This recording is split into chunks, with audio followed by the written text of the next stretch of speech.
ওই জাহান্নামের আযাবের কিয়ামতের মাঠে আল্লাহর সামনে দাঁড়াইয়া আল্লাহর সামনে যে জবাব দিতে হবে, এই হিসাবের দিনের ভয় অন্তরে ঢুকাও। তাহলে কি হবে জানোনি? এক নাম্বার লাভ হবে, দুনিয়ার সমস্ত গুনার কাজ ছেড়ে দেওয়া তোমার জন্য সহজ হইয়া যাবে। ঠিক না বেটি? দুই নাম্বার, নেক আমল করার মতো মন মানসিকতা সৃষ্টি হবে। আল্লাহর সামনে আমার দাঁড়াতে হবে, শুধু আল্লাহ একা নয়, ওই কিয়ামতের মাঠে আদম নবীর থেকে নিয়ে কিয়ামত পর্যন্ত যত নবী রাসূল আল্লাহ দুনিয়ায় পাঠাইছেন, সব নবীরা ওই মাঠে থাকবেন, আপনিও থাকবেন, তোলাপাড়া পিসাবও থাকবো, আমিও থাকবো, সবাই কিন্তু ওই মাঠের মধ্যে থাকবো। ঠিক না বেটি? আজ আপনার অনেকে তোলাপাড়া পীর সাহেব হুজুরের মুরিদ, আপনার কোনো পাপের কথা, কোনো খারাপ কথা পীর সাহেব হুজুর শুনলে উনি মনে কষ্ট পাইবেন। আপনিও চান আমি যে সুদ খাই এই কথাটা পীর সাহেব যেমন না জানে। ঠিক নেই? মুরিদের এরকম কিন্তু মুরিদের যে আমার হুজুর যাতে আমি যে নামাজ পড়ি না, আমার হুজুর যাতে না জানে, আমার ঘরে যে টেলিভিশন আছে আমার পীর সাহেব হুজুর এই কথাটা না জানে, গোপন রাখতেছে পাপের কথাটা। ঠিক নেই? এবার চিন্তা করুন, পীর সাহেব আপনার গুনার কথা জানলে আপনার লজ্জা হবে, আপনি তার মুরিদ। এই যদি হয় অন্তরে ভয়, চিন্তা করে দেখুন, যখন অন্তরের মধ্যে এই ভয় আসবে, আমার রাসূল যারে না বানাইলে আমার আল্লাহ আসমান জমিন চন্দ্র সূর্য আর কুরসি লৌহ কলম জান্নাত জাহান্নাম কোনো কিচ্ছুই বানাইতেন না। যে নবী আমারে সুপারিশ করে জান্নাতে নিবেন, ওই নবীর সামনে যখন আমার আমল নামাটা খোলা হইবে, আর যখন পাপের কথা ঘোষণা করে ঘোষক জানায়া দিবে, ওই দিন আমার কেমন লজ্জা হবে, কেমন শরম হবে। এই ভয় যখন, এই লজ্জা শরমের ভয় যখন অন্তরের মধ্যে ডুববে রে, আর যখন ভয় ডুববে, আমার বানানেওয়ালা আসমান জমিন বানানেওয়ালা ওই এত বড় আরশে আজিমের মালিক আল্লাহ তাআলা নিজে আমার গুনাহগুলো নিজ কানে শুনবেন, আল্লাহ উপস্থিত থাকবেন।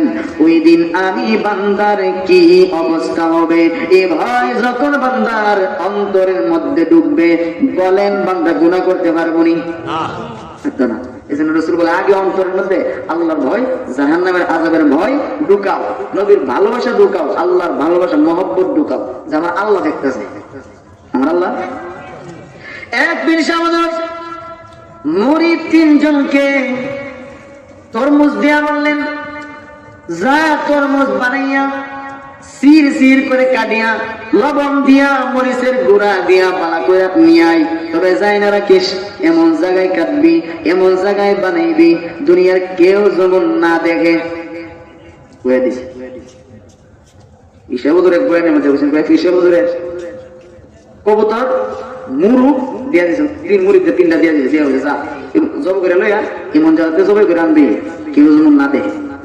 দুইজনে বেটার মতো করে আজকাল গিয়ে জব করে লইয়া হচ্ছে, দুইজনে তরমুজ বানাইয়া সুন্দর করে লইয়া হচ্ছে, আর একজনে পারছে না। হুজুরে জিগা হেরা দি করলো কি করলে না, হেরা যে কি দাঁড়ি কই করছ, বাথরুমে সিফাত কেউ দেখছে না, এদের তুই ঘরের দল লাগাইয়া করে লিছি কেউ দেখছে না, এরা দিয়ে তুই করলে না, আমি কেমনে করুন কিছু কেউ যেমন না দেয়, টাকায় দিয়ে যে হানু যায় আল্লাহ আমার দেহে। এই যে একটা ভয়, এই ভয়টা অন্তরে থাকলে গুনাহ করতে পারবো।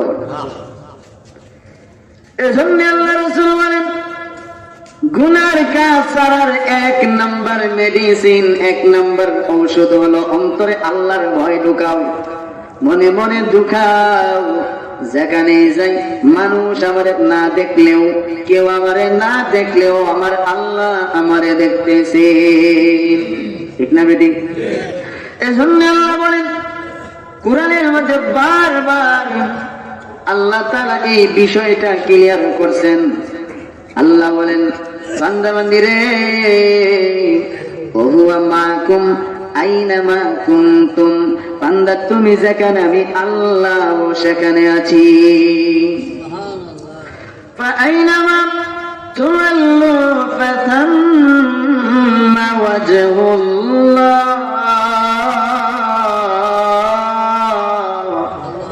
আল্লাহ বলেন, বান্দা তুমি যেই দিকে থাকো ওই দিকে আমি আল্লাহ হাজির আছি, অর্থাৎ আমার কুদরত সব জায়গার মধ্যে বিরাজমান। আমি আল্লাহর কুদরত সব জায়গার মধ্যে, আল্লাহর কুদরত উপস্থিত আছে না নাই? আল্লাহ কোথাও গায়েব না, সব জায়গায় আল্লাহ উপস্থিত।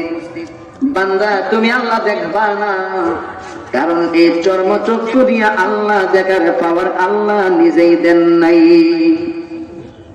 যদি জান্নাতি হইতে পারো, জায়নারাই খুলে গোলাম জান্নাতের ভিতরে প্রত্যেকটা মুসলমান মুমিন নর নারী পুরুষ মহিলা প্রত্যেকে নিজের চোখ দিয়া আল্লাহ তাআলাকে দেখতে পাবে।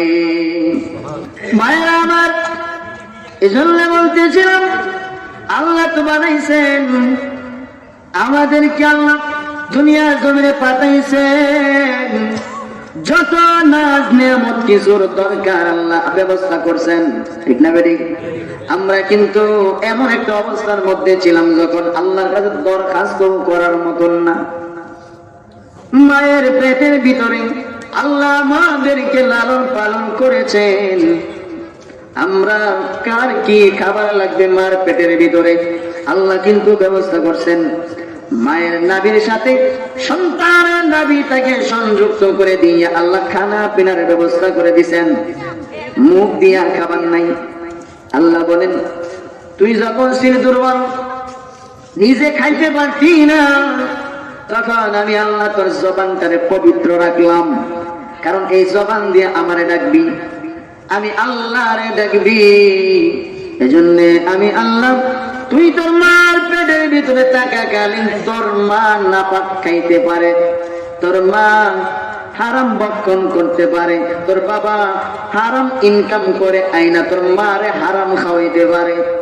এজন্য তোরে হারাম খাওয়াই নাই, ডাইরেক্ট মুখ দিয়া তোরে তোর মার নাভির সাথে সংযুক্ত করে দিয়া পেটে পেটে খাওয়াইছি, মুখ দিয়া খাওয়াই নাই। তোর জবানটারে, জিহ্বাটারে, তোর মুখটারে পবিত্র রাখছি, কারণ এই জবান দিয়ে আমি আল্লাহরে ডাকাডাকি করবি।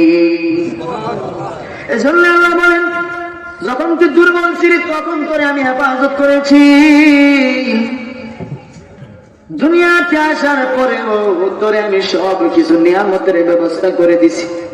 দুনিয়াতে আসছ, তোর নরম লিকুইড খাবারের প্রয়োজন। মার বুকের মধ্যে তাজা, মার বুকের মধ্যে তাজা গরম দুধের ব্যবস্থা করছি। বেশি গরমও না, ঠান্ডাও না। ঠান্ডা যদি হয়, শীতের দিন দুধ এমন ভাবে বৈশা দেব, না দুধ না দই, এরকম হয়ে যাইব। এজন্য আমি আল্লাহ কুদরত দিয়া ফেরেশতা তোর মার পেটের ভিতরে নিযুক্ত করে দিলাম, যে ফেরেশতারা গরম দুধ সাপ্লাই দিয়েছে, তুই টান দেওয়ার সাথে সাথে তোর মুখের মধ্যে পৌঁছায় দিয়েছি। এইভাবে 2 বছর দুধ খাওয়াইলাম। তোর যখন শক্ত খাবারের প্রয়োজন, তুই যখন শক্ত খাবার খাওয়ার উপযুক্ত হয়ে গেলি, তখন তুই আমার কাছে দরখাস্ত করিস নাই। বিনা দরখাস্তে আমি আল্লাহ তোর দাঁতের ব্যবস্থা করে দিয়েছি। এইভাবে আল্লাহ বলেন, যখন তুই দুর্বল ছিলি তখন তোরে হেফাজত করার জন্য 20 জন ফেরেশতা নিযুক্ত করেছি। আমি বলি না, এই কোরআনের আয়াত। আল্লাহ বলেন, দিনে 10 জন, রাতে 10 জন, 20 জন ফেরেশতা তোর পিছনে মোতায়েন করেছি, যাতে করে বড় বড় মুসিবত থেকে, তুই তো শিশু মানুষ, বাচ্চা মানুষ, তুই তো বাচ্চা মানুষ, বিভিন্ন জায়গায় আপ্পায়া যাইবিগা, দৌড়ায়া যাইবিগা, কতক্ষণ তোর মা তোরে গার্ড দিয়ে রাখবো, কতক্ষণ? এজন্য আমি আল্লাহ 20 জন ফেরেশতা, দিনে 10 জন, রাতে 10 জন, 20 জন ফেরেশতা মোতায়েন করে তোরে আমি সব সময় হেফাজত করেছি। আল্লাহ রাব্বুল আলামিন বলেন, এইভাবে বালককাল, শিশুকাল, বাল্যকাল সব তোরে আমি হেফাজত করেছি। মৃত্যু পর্যন্ত তোর পিছনে 20 জন ফেরেশতা নিযুক্ত করে দিলাম, দিনে 10 জন, রাতে 10 জন। ফেরেশতারা তোরে যেই সমস্ত মুসিবত তুই চোখে দেখোস না, যেই সমস্ত মুসিবত তুই কানে শুনোস না, ওইগুলো থেকে তোরে বাঁচানোর জন্য 10 জন ফেরেশতা দিনে আর 10 জন রাতের বেলায় আমি আল্লাহ আমার পক্ষ থেকে মোতায়েন করেছি। তোর বড় বড় মুসিবত থেকে বাঁচা, তুই কিন্তু বুঝোস না তোর বাঁচাইতেছে। তোর কানের মধ্যে আওয়াজ পৌঁছাই দিছে, ওই যে ট্রেনে আওয়াজ উইশাল দিছে, উইশাল তোর কানও ফিরিস্তা পৌঁছেছে। সাপ, তুই শুধু রাস্তায় যেতেছস, রাস্তার কান কিনারের মধ্যে সাপ বসা ছিল, তোর দেহের কথা না, সাপের কানের মধ্যে দিছে ফিরিস্তা, তার বা দেওয়ার সাথে সাথে লড়া দিছে, লড়া দিয়ে তুই ভাবো কিনারে তাল দুইটা লাইট টিপে সাপ, হয়তো ফিরিস্তা দিছে সাপের কারো, তার বা আন্দোলন তোরে সজাগ করে দিয়ে নজর করাইছে। এইভাবে তোরে তোর না দেখা গোপনে থাকা বিপদ গুলাতে তোরে ফিরিস্তা দিয়ে আমি এমনি বাঁচাইছি। প্রভু কেন আমাদেরকে বানাইছেন? আল্লাহ নিজেও কোরআন শরীফের মধ্যে আয়াত নাযিল করে বলেন, বান্দা বান্দিরে তোমরা কি মনে করো আমি আল্লাহ তোমাদেরকে অযথা বানাইছি? আল্লাহ আমাদেরকে প্রশ্ন করে জিজ্ঞাইছেন, আপা হাসিবতুম আন্নামা খালাকনাকুম আবাসা। আল্লাহ বলেন, ও মানুষ তোমরা কি মনে করো আমি আল্লাহ তোমাদেরকে অযথা বানাইছি? জবাব না গো মালিক, অযথা নিষ্প্রয়োজনে আমাদেরকে বানান নাই, তাহলে কেউ বানাইছেন? আল্লাহ নিজে জবাব দিয়া বলেন, মা খালাকাতুল জিন্না ওয়াল ইনসা ইল্লা লিয়াবুদুন।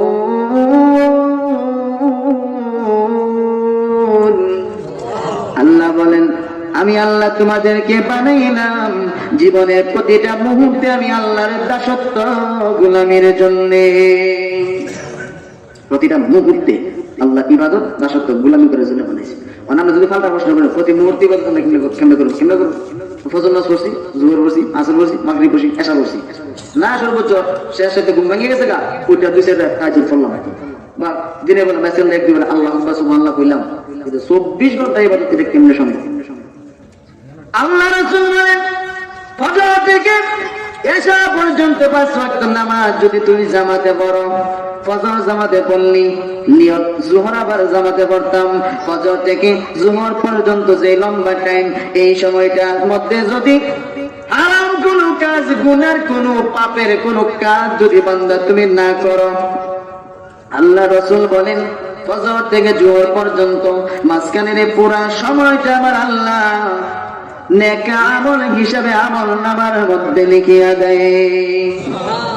যোহর পড়লি আবার আসর, আসর থেকে মাগরিব, মাগরিব থেকে এশা, এশা পরে নিয়ত করে ঘুমাইলি, আল্লাহর দায়িত্ব দিলেও গো আল্লাহ ফজরের সময় কিন্তু জাগায় দিও।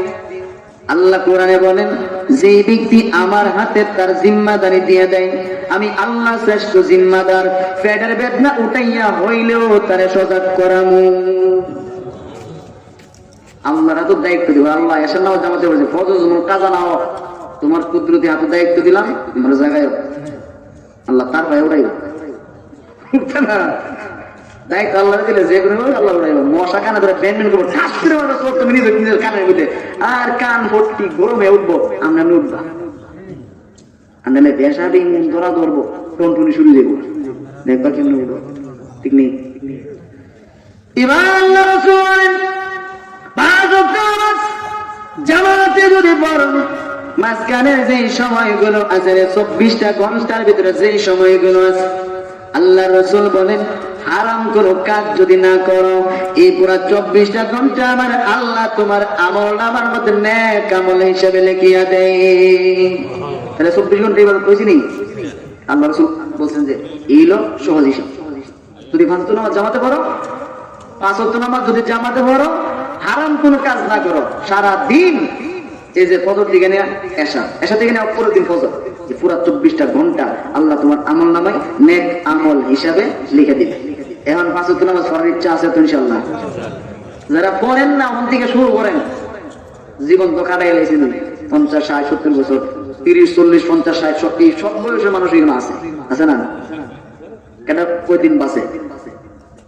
এমন কোন দিন নাই, এমন কোন দিন নাই যে মসজিদের মাইকে এলান না হইতেছে যে অমুক বিদায় হয়ে গেছে না, কথা ঠিক না বেঠিক? হঠাৎ আপনার মৃত্যুর ঘন্টা তো বেঁচে যেত, মানে কেনা কয়দিন বাঁচবেন কোন গ্যারান্টি আছে? কেউ জানেন বলে আমি 3 বছর বাঁচুন, 5 বছর বাঁচুন, 30 বছর বাঁচুন? জানেন কেউ? জানেন? জানেন না? মৃত্যু, সবার মৃত্যুর ডেট, সময়, কোথায় মরবে, কিভাবে মরবে, সবকিছু আল্লাহ গোপন রেখে দিছে। কেন গোপন রাখছে? আপনি আল্লাহর যদি প্রশ্ন করেন, আল্লাহ এটা জবাব দিয়ে রাখছে যে মৃত্যু গোপন রাখছে। এর মূল রহস্য, মূল কারণ হলো, বান্দা আমি চাই তুই যাতে সব সময় আমার গোলামিত লাগে তাহস। কারণ কখন মরবি জানাস না, ঠিক না? যদি মৃত্যুর ডেট জানতে তেন না বলে আমি মরণ 2050 সালে জানুয়ারি মাসের 20 তারিখ, এরা কিন্তু কইরাল পর 50 সাল ডুববার 2-3 মাস আগ থেকে সব ছেড়ে দিয়া দাঁড়িয়ে দুটো নাম্বার রেখে 5 ওয়াক্ত নামাজ দিয়ে হইয়া এই কাটে উঠলে জানবা চিল্লা আর ভাই দিয়ে না হয়ে যাবো এখানে মসজিদে হয়ে যাবো। তুই যেরকম করবি যদি জানতেন তেন না ওইরকম করতেন, জানেন তো কোন সময় যে মরবেন, সুতরাং ঠিক না? এজন্য নামাজটা ভালো তো করার দরকার নেই। আল্লাহ কিন্তু সাথে থেকে দেখে আমাদের সবকিছুর সাক্ষী হইতেছেন, কথা ঠিক না? ঠিক। আপনি যা করতেছেন সাথে ফিরিস্তা দিয়ে দিছে, লিখতেছে। এরপরে জমিনের মধ্যে যে ফিরিস্তারা আসে প্রতিদিন সকাল সন্ধ্যা, এরাও দেখতেছে, এরাও লিখতেছে। ফজরের সময় 70,000 ফিরিস্তা বাইতুল মামুর থেকে তোয়াফ কইরা পৃথিবীর কাবাঘর তোয়াফ করে পৃথিবীর মধ্যে নামে নেমে সারাদিন পৃথিবীর মধ্যে ঘুরে কোন বান্দার কোন অবস্থা, প্রত্যেক ঘরে দরজায় দরজায় যা গিয়া বান্দার কার কি অবস্থা লিখিয়া সন্ধ্যাবেলা বিদায় এই খাতাটা আবার কত মাস মনে জমা দিয়া যা। এগুলো সব কিন্তু আসলে মাঠে লিখিয়া ওইখানে দেয়।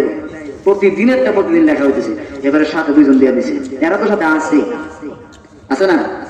কিরামান কাতিবিন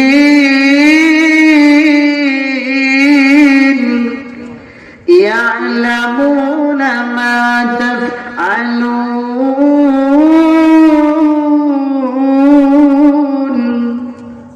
2 জন ফেরেশতা দক্ষ লেখক দিয়া দিছে, যারা জীবনে ভুল করে না, যা করেন আপনি তাই তারা লেখে। ঠিক না? সুতরাং হাসরের মাঠে যদি বাঁচতে চান, এমন কিছু নেক আমল করেন, এমন কিছু নেক আমল আপনি করেন যেগুলা উসিলা দিয়া হাসরের ময়দানে আল্লাহর দয়া, আল্লাহর মহব্বত, আল্লাহর ভালোবাসা আপনার প্রতি আসবে। আর যেই দয়া মায়ায় আল্লাহ আপনার মাফ করে জান্নাত দিয়ে দিবেন। কারণ ইবাদত দিয়া তো জান্নাতে যাওয়া সম্ভব না, ঠিক না? আল্লাহ রাব্বুল আলামিন যেই সমস্ত নিয়ামত আমাদেরকে দিয়েছেন, প্রত্যেকটা নিয়ামত সম্পর্কে কিয়ামতের মাঠে প্রত্যেকটা মানুষকে জিজ্ঞাসা করা হবে।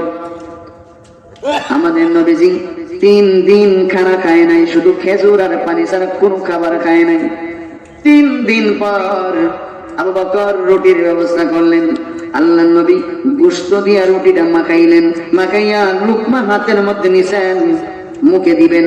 3 দিনের উপবাস, বুক পর্যন্ত নিয়া আল্লাহর নবী মুখের মধ্যে খানাটা দেন না।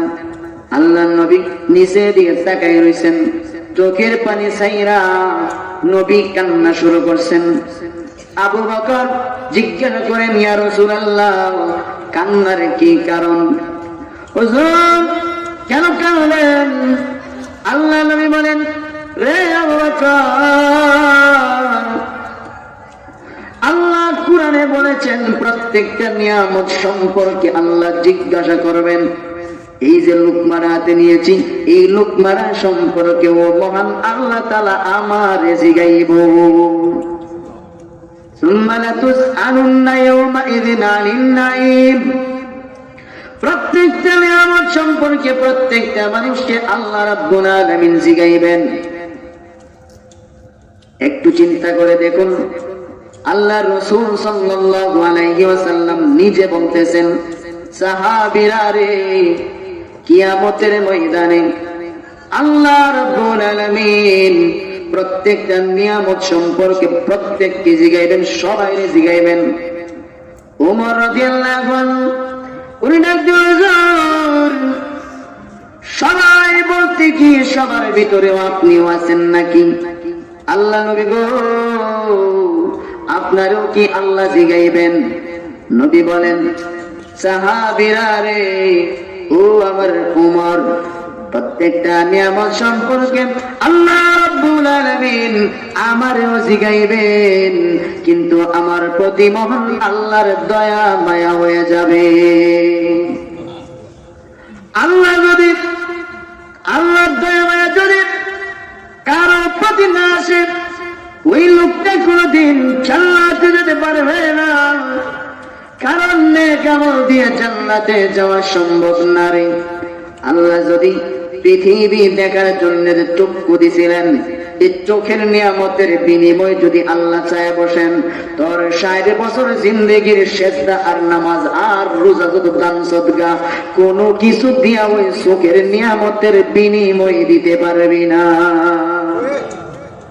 রে। আল্লাহ রৌদ্রের মধ্যে যখন পরিশ্রম করছিলি, ওই সময় যখন গলা শুকায় গেছিল, আর যখন ডাক দিছিলি বাড়ির মধ্যে ঠান্ডা পানি টিউবওয়েল থেকে নিয়ে আস, সন্তান যখন গ্লাস ভরাইয়া কলসি দিয়া ঠান্ডা পানি নিয়ে আসছে, ক্ষেতের লাইনের মধ্যে বসিয়া ঠান্ডা পানি দিয়ে পান করছিলি, ওই সময় পানিটা কেমন লাগছিল?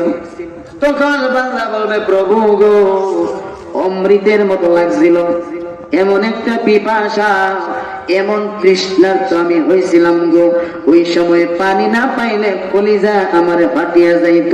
আল্লাহ বলেন ওই দিনের 1 গ্লাস পানির বিনিময়ে দিয়া যাও। শেষ। কি কথা কইলেন? তোমার 60 বছর শেষ, ঠিক নেই? 500 বছর ইবাদত বন্দি করেছে বান্দা।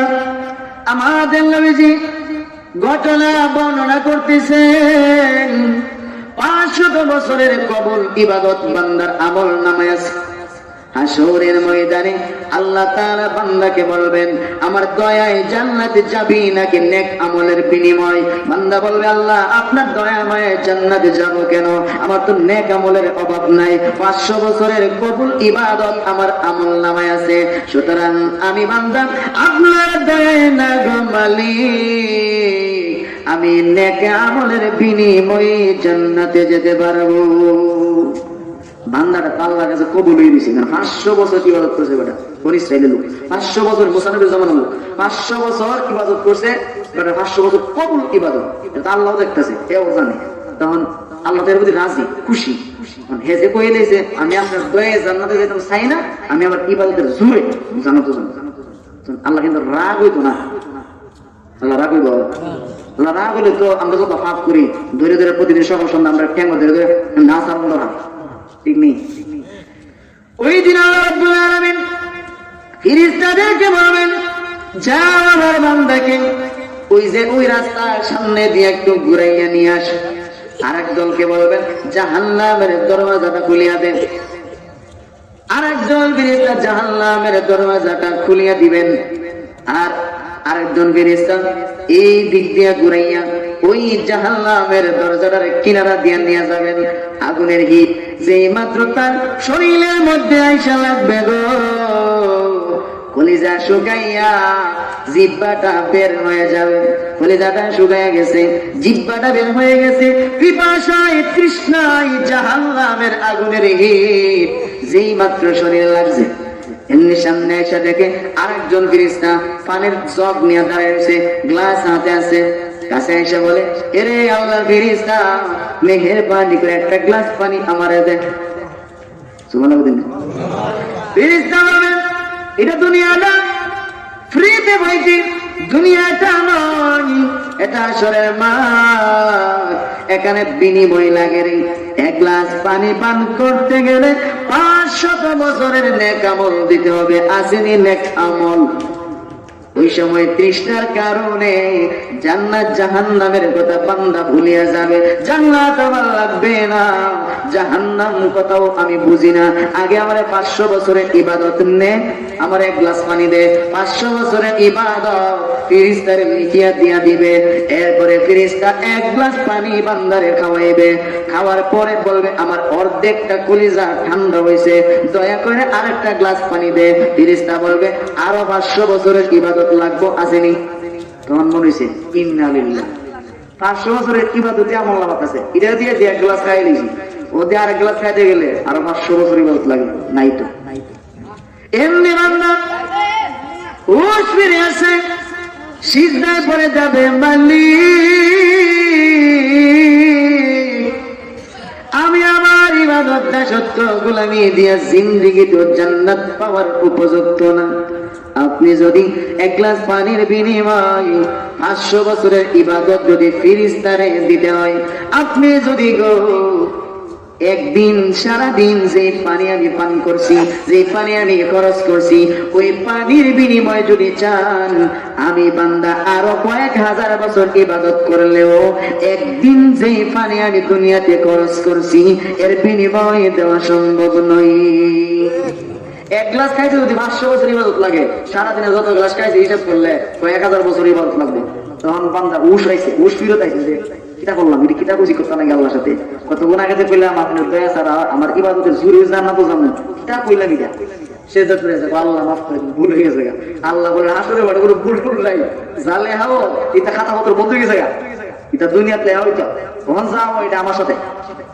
বান্দা তোর বুঝাইবেন লাগবে ওই এই খেলাটা খেলাইছি, কখন ক ইবাদতে যাইবে না আমার দয়ায় আল্লাহ আপনার দয়া, আপনার দয়া ছাড়া উপায় নাই। আল্লাহ আল্লাহ বলেন যে আমি তোরারে দুনিয়ার জীবন দয়া করে সব নিয়ামত দিছি, এত কিছু আয়োজন করছি, সব নিয়ামত তোরারে দিছি। এই যে তোরা আমি মানুষ না, শয়তান ওই যে কতগুলো হুজুরে কয়ে গেছে, শয়তান একটা হুকুম না মানার কারণে আল্লাহ কাফের মতো লাঠি মেরে জান্নাতে বাই করে দুনিয়া ছড়াই দিছে। আর আমরা দৈনিক আল্লাহর কতটা হুকুম অমান্য করি, কথাটি না বেরিক দৈনিক কত বিধান আল্লাহর কত হুকুম আমরা অমান্য করতেছি।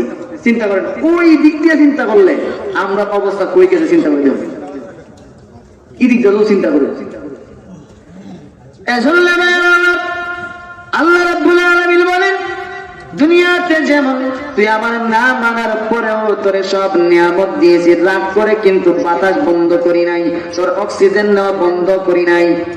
বান্দা বান্দি রে, অক্সিজেনের হিসাবটা যদি করো, বর্তমান বাজার দরে 4 কোটি টাকার অক্সিজেন, 4 কোটি টাকার অক্সিজেন প্রতি মাসে এক একটা মানুষের নিতে আছে। হাসপাতালে ভর্তি অক্সিজেন লাগানো, এটার বাজার দর হিসাব করে দেয়া গেছে প্রতিদিন, আমরা প্রতিদিন 24 ঘন্টা করে হিসাব করলে প্রতিদিন হিসাব করে প্রতি মাসে প্রত্যেকটা মানুষ 4 কোটি টাকার অক্সিজেন নিতে আছে। যদি খালি আল্লাহ অক্সিজেন বিল দেওয়া লাগবো, কারেন্টের বিল জন্য দিয়েছে বাচ্চা তখন গেল নি। এই 5 গাঁও শোনা আমরা ভিতরে 2-1 মানুষ ছাড়া আর কেউ থাকবো না, কথা ঠিক নেই। 2-1 কয়েক বছর পরে নাই, টেহা নাই, অক্সিজেন বন্ধ, শেষ জায়গা দৃষ্ট করে নিয়েছে, মরে গেছে, শ্বাস বন্ধ গেছে, এরকম হইল, ঠিক না বেঠিক? আল্লাহ বলেন বিনিময় ছাড়া কোন বিনিময় নাই, আমি আল্লাহ সব কিছু নিয়ামত করে আমি আল্লাহ বিনিময় ছাড়া এমনিতেই দিতেছি, কারণ আমি তোরে বানাইছি। কে বানাইছেন? আল্লাহ বলেন আমি তোরে বানাইলাম, যেহেতু আমি তোরে দুনিয়ায় পাঠাইলাম, যতদিন হায়াত ধার্য করে দিয়েছি, যতদিন রিজিক দিব বলে কথা দিয়ে লিখিয়া দিছি, যতদিন তোরে এই দিব বলে তোর আমলনামায় তোর ভাগ্যের মধ্যে লিখিয়া দিছি, আমি আল্লাহ ততদিন তুই যা কিছু করো যেমনে মনে চাস তেমনি চল, আমি কিন্তু দেওয়া বন্ধ করবো না। আল্লাহ লিখে দিছে, ওই যে সময় লিখছেন কলমে লিখছেন না, পৃথিবীতে আসা 50,000 বছর আগে আমরা কিতা করুন কিতা না করুন সবকিছু কিন্তু লিখে দিলাম, ঠিক না? ওই সময় যা লেখছে যে আপনি এতটুকু অক্সিজেন নেবেন, এতটুকু গ্লাস পানি খাইবেন, এতটুকু রুটি খাইবেন, এতগুলো কুয়ারের রস খাইবেন, এতগুলো ভাত খাইবেন, এতগুলো এই সেই খাবেন, এই নিয়ম যা কিছু লেখছেন, এত হায়াত এত কিছু সব কিন্তু আল্লাহ ঠিক হয়ে দিব। কিন্তু বান্দা যে আল্লাহ কই দিয়েছেন রূহের জগতে, আল্লাহ স্তবিরব্বিকুম আউলু বালা, আল্লাহ দিয়েছেন এই তোমরা কি আমি কি তোমাদেরকে সৃষ্টি করি নাই? আল্লাহ স্তবিরব্বিকুম, আমি কি তোমাদের রব না? রবের 3টা ব্যাখ্যা, রবের 3টা ব্যাখ্যা। 1 নম্বর হলো বানানোওয়ালা, আমি কি তোমাদেরকে সৃষ্টি করি নাই? 2 নম্বর রব বলেন তাকে যিনি তার বান্দাদের তার সৃষ্টির রিজিকের ব্যবস্থা করেন, কিটা করেন? রিজিকের। 3 নম্বর যে তোমাদের হায়াত দেন, লাইফ জীবন দিচ্ছেন। তো সব মিলে রব। আল্লাহ বলেন যে আমি কি তোমাদের রব না? তো আমরা কিন্তু কয়েছি কলু বালা, হ্যাঁ আপনি আমাদের রব, আর এটার উপরে দুনিয়াকে আমরা শুনুন ওয়াদা দিয়েছি, আমরা কিন্তু আমরা ওয়াদা বিলে নিছি, ঠিক নেই? হযরত আলী নবী সাহাবী আলী রাদিয়াল্লাহু আনহু মসজিদে নববীর মধ্যে আল্লাহ নবীর সামনে বসেন, নবী যখন ওই রূহের জগতের বয়ান করতেছেন, হযরত আলী ডাক দিয়া বলেন আল্লাহ নবী গো, ওই রূহের জগতে আপনার কোন দিকে কতটুকু দূরে আমি আগে দাঁড়াইছিলাম এই কথাটা আমার ভালো কইরা মনে আছে। বুঝো আমি থেকে কত দূরে আমি দাঁড়াইছিলাম আমার মনে আছে। রাসূল বলেন আমার মনে আছে তুই আমার কত দূরে দাঁড়াইছিলি। রাসূল বলতেন আমার মনে আছে তুই আলী আমার কত দূরে দাঁড়াইছিলি। দাঁড়াইতে বুঝতে অলুপ মনে আছে। ভাইরা আমার এজন্য রব্বুল আলামিন আমাদেরকে বানাইছেন ইবাদত দাসত্ব গোলামি করার জন্য। পাঁচ ওয়াক্ত নামাজ জামাতে পড়েন, হালাল খান, সুদ খায়েন না, ঘুষ খায়েন না।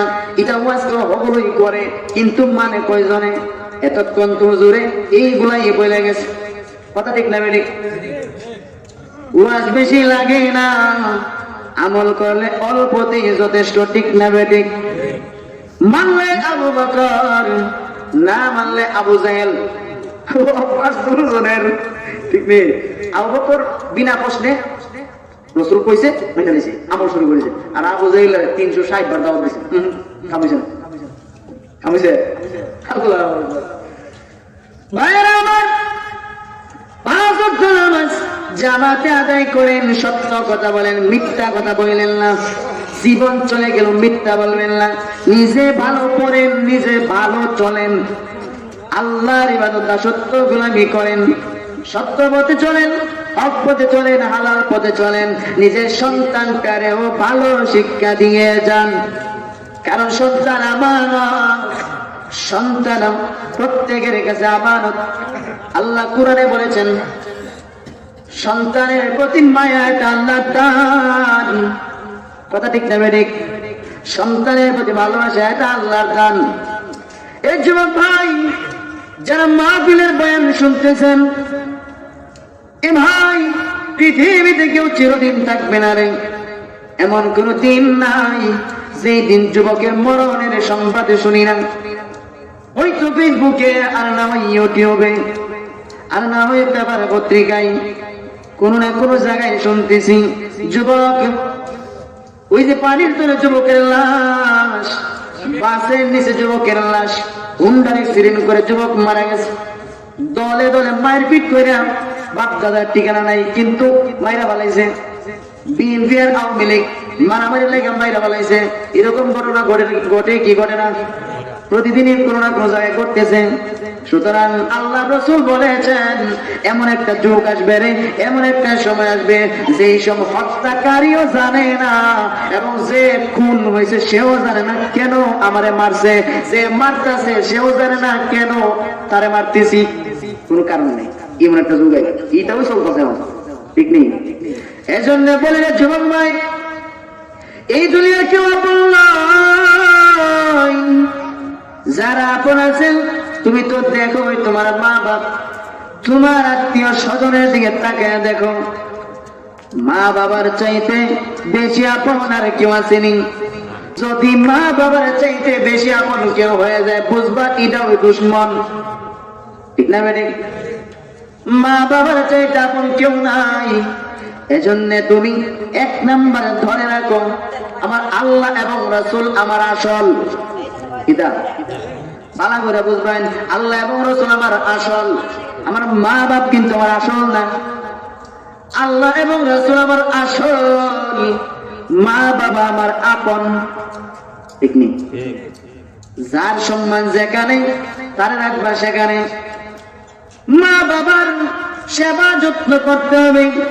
আল্লাহ রাসূল বলেন কই তুই দৌড়াস, মায়ের সেবা কর, বাবার সেবা কর, অটোমেটিক জান্নাত তোর নামে বরাদ্দ দেওয়া হবে। আল জান্নাতু তাহতা আকদামিনা উম্মাহাতিকুম। আল্লাহ রাসূল বলেন যে জান্নাত মার পায়ের নিচে। শোনো না, জান্নাত মার পায়ের নিচে রাসূল বলেছেন। এজন্য মা বাবার সেবা যত্ন করো। মা বাবার চাইতে আপন কেউ নাই এই দুনিয়াতে। মা বাবাই তোর সবথেকে বড় আপন। আর মা বাবা সন্তান জন্মের আগে মা বাবার কিছু হক আছে, সন্তানেরও কিছু হক আছে না নাই? ভাইরা লক্ষ্য করুন, সন্তান আপনার কথা শুনবে, আপনার সেবা যত্ন করবে। ও সন্তানের মা বাপ, ভালো করে একটু শুনে যান। সন্তান আপনার সেবা যত্ন করে না, কারণ এর পিছনে যে সমস্ত কারণ হাদিস শরীফে আছে রে, এই কারণগুলোর মধ্যে যদি আপনার কারণ মিলিয়ে যায় তাহলে অটোমেটিক সন্তান আপনার কথা শুনতো না। আপনার সন্তানের উপরে যেমন হক আছে, সন্তানও মা বাবার উপরে হক আছে না নাই? জোরে কোন আছে। উমর রাদিয়াল্লাহু আনহুর জামানায় উমরের কাছে এক ছেলে আয়েশা, বাবা আয়েশা নালিশ করছেন, আমার ছেলে আমার কথা শুনে না। আমার ছেলে, আমি যখন সবল ছিলাম তখন আমার ছেলেরে আমি সব কিছুর ব্যবস্থাপনা করে দিতাম, আমি লালন পালন করেছি, আমি তারে বড় বানাইছি, বিয়া শাদী করাইছি। আজকে আমার ছেলে আমার কথা শুনে না। হযরত ওমর বিরাট গরম মানুষ, ডাকাইয়া ছেলেরে আনলেন। আয়েশা আয়না বলতেছেন, কেন রে তুই তোর মা বাবা তোর বাবার কথা কেন শুনস না? যুবক ডাক দিয়া বলে, এ আমিরুল মুমিনিন, খালি আমারে ওই জিগাইছেন, আমার উপরে বাবার অধিকার আছে, হক আছে, আমার বাপ তার একটু জিগান, আমার বাপের উপর যে আমার হক অধিকার ছিল, আমার হক গুলো আদায় করছেন, একটু জিগান। এইটা তো কথা উঠি হই। এই তোর নাম কি? তার জুয়েল কি না কইছে? জুয়েল, জুয়েল কইছে। এমনি উমর তোর ভাই কি নাম রাসুত করে? জুয়েল নামে কোথায় হতে যাবে না? ওই এই নাম রাসুত করে। এক নম্বর তোর নাম রাখ, সন্তানের হক নষ্ট করলিস, ঠিক নেই। দেখ আরো কিছু কারণ কইছে। ভাই আমার এজন্য লক্ষ্য করুন, যা বলতে চাইছিলাম, আপনি 5 ওয়াক্ত নামাজি হয়ে যান, রমজান সামনে আসতেছে, রোজাদার হয়ে যান, আপনার সন্তানগুলোর দ্বীনের কথা বলেন, আল্লাহর কথা বলেন, রাসূলের কথা বলেন, কিয়ামতের মাঠে দাঁড়াতে হবে, ভয় সন্তানের দিকান। আর যারা বিয়া করেন নাই সামনে করবেন, অথবা নতুন বিয়া করছেন, সামনে ভবিষ্যতে সন্তান যে দুনিয়াতে আসবে, আপনাদের সবাই মিলাইয়া একটা গোজামিল দেয়া যায়, একটা সেপ্টার আপনাদেরকে দিয়া মিলাইয়া যায়। ভালো করে শুনেন, যারা হক প্রথমত নষ্ট করে ফেলছেন, এমন সন্তান যে আল্লাহর কথা বলেন, পরকালের ভয় দেখান, দ্বীনের কথা বলেন, নামাজ রোজার কথা বলেন, পর্দা পুশিদার কথা বলেন, কারণ সন্তান আমার কিয়ামতের মাঠে প্রত্যেকটা মা বাবা তার সন্তানের দ্বীনের কথা বলছেন, এই সন্তান নামাজ কেন পড়লো না, পর্দা কেন করলো না, সুদ কেন খাইলো, মিথ্যা কেন বললো, এই সমস্ত কাজের ব্যাপারে মা বাবা তার সন্তানরে বলছেনি। ইসলামের পথে চলার জন্য মা বাবা তার সন্তানরে আদেশ করছেনি, গুনার কাজ ছাড়ার জন্য নিষেধ করছেনি। প্রত্যেকটা মা বাবা এই হিসাব, এই বিচার, এই কথাগুলো আল্লাহর সামনে দাঁড়াইয়া এই হিসাব না দিয়ে একটা মা বাবা কোনোদিন জান্নাতে যেতে পারবে না। আগে সন্তান হিসাব জমাবো, সন্তান হিসাব। সন্তানের নামাজের কথা কইছিলানি, এর নামাজের কথা কইছিলানি, শাস্তি দিসলানি, নামাজ পড়ে না দিকে, পর্দা করে না বলে তার শাস্তি দিসলানি, জিগাইব কেন সে সুদ খাইল? তুমি তারা সুদ খাওয়া হারাম, সুদ খাওয়া মার সাথে জিনা করার সমান, তুমি তারা কইছনি? 1 টাকা সুদ খাইলি, আপন মায়ের সাথে জিনা করলি, আসলে মারে গিয়ে দেখবা, এটা এখন বুঝলাম না বুঝলো, আসলে মারে গিয়ে দেখবা জামাল আহমদে লেখা তুমি তোমার মার সাথে বদমাশি করছো। সব নবীরা, সব মানুষ দাঁড়ায় থাকবো সবার সামনে, বলা হইব, তখন লজ্জা লাগতো না? লজ্জা লাগতো না? কোন সুস্থ মানুষ যার আকল মেধা ঠিক আছে, যার আকল মেধা ঠিক আছে, সুস্থ মানুষ জানি না সুখ খাইতে পারে, এই কথা জানা করে সুখ খাইতে পারে?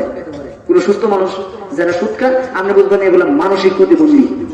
পিতা মানসিক প্রতিবন্ধী মানে আকল জ্ঞান ঠিক নাই, ব্রেন নষ্ট হয়ে গেছে। কারণ আপনি যখন বড় ধরনের কবিরা গুণাগুলো করবেন, হাদিস শরীফে আছে কবিরা গুনাহ করার দ্বারা প্রথমত বান্দার হিতাহিত জ্ঞান নষ্ট হয়ে যায়, মানে ভালো মন্দ তফাৎ করার মতো যে আকল জ্ঞানটা, এটা নষ্ট হয়ে যায়। তোর কুন্ডা বলা কুন্ডা কারা কিটার হে বুঝে না, ইয়া হল তাহে না, নষ্ট হয়ে যাবে। ইয়া হল কবিরা গুনাহ করার দ্বারা সুদ খাওয়া কিতা সুন্নত নাই, এটা বিরাট বড় কবিরা গুনাহ না, এটা করার দ্বারা, এটা খাওয়ার দ্বারা প্রথম কিতা নষ্ট হওয়া, আকল জ্ঞান নষ্ট হয়ে যায়, হিতাহিত জ্ঞান নষ্ট হয়ে যায়, ভালো মন্দ পার্থক্য করার মতো এই আকলটা নষ্ট হয়ে যাবে। সন্তানকে কইতে এগুলো সন্তান বুঝাইতে এলো। এখন যাদের সন্তানের প্রথম জন্মের সময় যে হক গুলো আদায় করতে পারছেন না, সন্তান বলে গেছে, তখন তো কইলে এই হক আদায় করা সম্ভব না, তখন তারা এইভাবে বোঝায়, তারা এই দিনের কথাগুলো বলেন। আর যাদের সন্তান ভবিষ্যৎ হইব, তারা সন্তানের কিছু হক আছে। 1 নম্বর হক, সন্তান রূহের জগতে থাকা অবস্থায় মার গর্বে আসার আগে সন্তান আল্লাহর কাছে দোয়া করে, ওগো আল্লাহ আমার মা বাবার এমন জ্ঞান দেও, আমার হারাম খায়া যেন জন্ম না দেয়, আমার বাপটার এমন জ্ঞান দেও হারাম খাইয়া যেন আমার আমি সন্তানদের জন্ম যাতে না দেয়।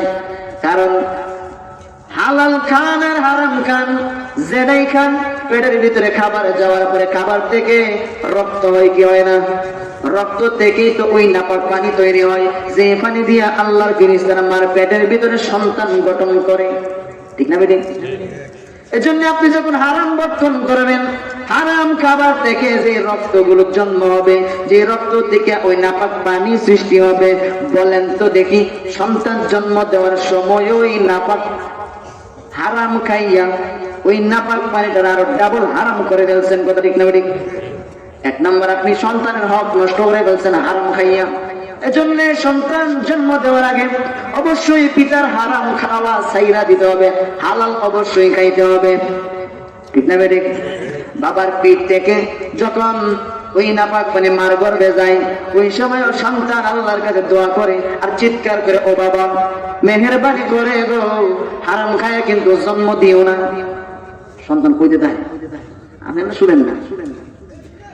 দুই নম্বর, মার পেটের ভিতরে যাওয়ার পরে সন্তান মারে চিৎকার করে বলতে থাকে, মা গো হারাম কিন্তু খাইও না, ও মা আমার পেটে লইয়া পাপের কাজ কইরো না, গুনার কাজ কইরো না, কবিরা গুনাহ কইরো না, বেগানা পুরুষ দেখো না, জি বাংলা সিনেমা দেখো না, ও মা কুরআন শরীফ পড়ো, আল্লাহরে সিজদা দিও, মাঝে মধ্যে রোজা রাখো, কারণ যাই না রাখো যেটার মধ্যে গঠন হয় ওইটার আসরে কিছু পাওয়া যায়, ঠিক না বেটি? কেরাসিনের বোতলে যদি ঘি আইনা কাঁসায়া বইরা দেন, ঘি আর ঘি থাকবো না কেরাসিনের গন্ধ করবো?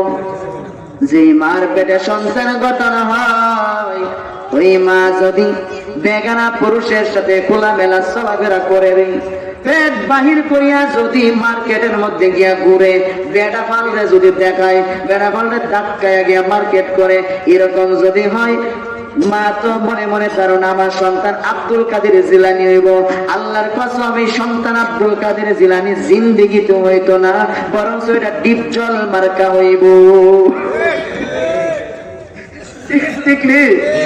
এটা ডিপজল হইব, এটা আব্দুল কাদের জিলানী করতে হইব, জিলানী ওর ফোন তো মা বন্ধ করলে আগুন, ঠিক না বেটে? মার পেটে সন্তান থেকে মাকে বলতে থাকে, মা গো হারাম খায়ও না, বেগানা পুরুষ দেখো না, সিনেমা দেখো না। ভাইরা আমার, এমনও বুজুর্গানে দিন বিদায় হয়েছেন, মার কাছে গিয়া বলছেন, মা গো 40 বছর ধরে ইবাদত বন্দেগী করে কিন্তু মজা পাই না কেন? মা বলে, আমি একটু চিন্তা করে লই। মা মুরাকাবায় বসছেন, মা কত বড় কলি চিন্তা করেন, মা মুরাকাবায় বইসা মনে পড়ে গেছে সন্তান পেটে থাকা অবস্থায়,